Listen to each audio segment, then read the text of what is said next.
Next question. Find the value of the phase difference between current and voltage in the series LCR circuit shown below. Which one leads in phase, current or voltage? देखते हैं कैसा circuit है, ये दिया हुआ है.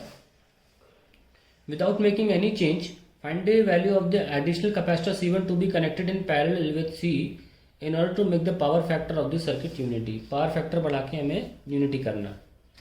ठीक है, सबसे पहले पहला पार्ट कर लेते हैं कि find the value of the phase difference between current and voltage in the series LC circuit shown. Which one leads current और वोल्टेज. सर्किट बना लेते हैं. 26 L C and R.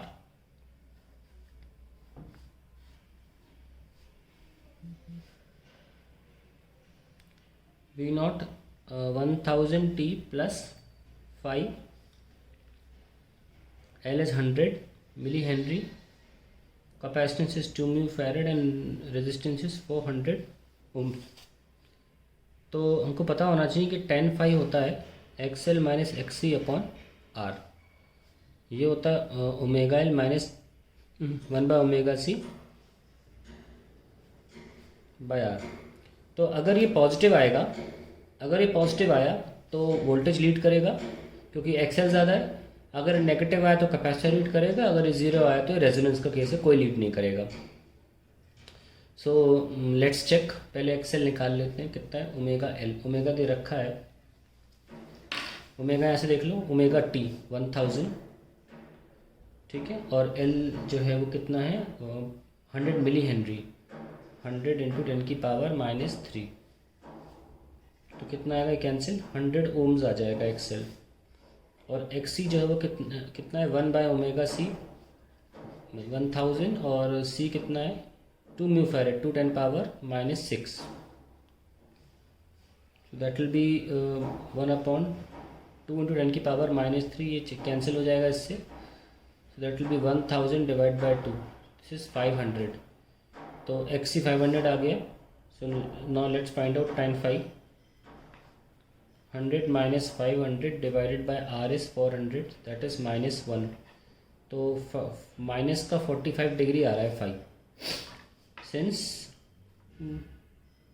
tan phi or say phi is negative, current leads voltage by radian में लिख दीजिए पाई by 4 radiance. ठीक है, आप चाहें तो 45 डिग्री भी लिख सकते हैं, नॉर्मली रेडियन में बोला जाता है. तो क्वेश्चन क्या था, find the value the phase difference between current voltage in which one leads. Current lead कर रहा है क्योंकि नेगेटिव आया है. तो ए पार्ट तो हमने कर दिया. आइए सेकंड पार्ट करते हैं. सेकंड पार्ट ये कह रहा है, डायग्राम दोबारा बना लें जहाँ पे जरूरत पड़ेगी इसकी. L C और R 400 ohms 2 mu farad 100 milli henry. This is V बराबर V naught sine 1000 T minus pi by 4. अब 5 मिल गया ना. अब वो कह रहे हैं कि ऐसा क्या कैपेसिटर लगाया जाए ऑलरेडी कैपेसिटर के साथ C1 की पावर फैक्टर यूनिटी आ जाए.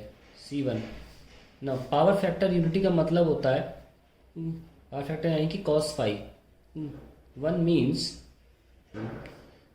it is at resonance.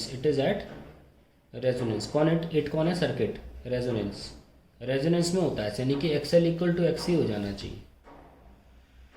ठीक है, अभी हमारा XL है कितना ओमेगा यानी कि 1000 इंटू 110 पावर माइनस 3. तो अभी हमारा 100 ओम्स है XL.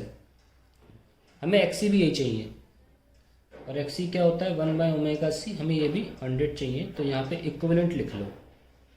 तो यानी कि 1 बाय C इक्विवेलेंट हो जाएगा ओमेगा इंटू 100, दैट इज 10 की पावर 5.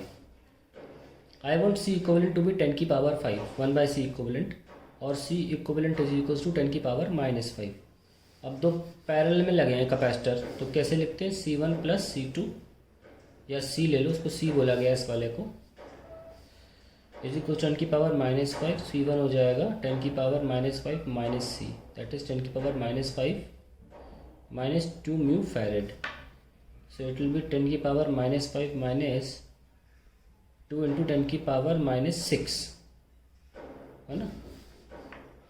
तो it will be 10 power -5 minus 0.2 10 की पावर -5, सो आई गेट 0.8 10 की पावर -5 और 8 माइक्रोफैरेड। तो 8 माइक्रोफैरेड का कैपेसिटर लगाना पड़ेगा, तब हमको ये पावर फैक्टर यूनिटी मिल जाएगा। That is the end of the question. Sorry, दिख नहीं रहा होगा, आप देख लीजिए।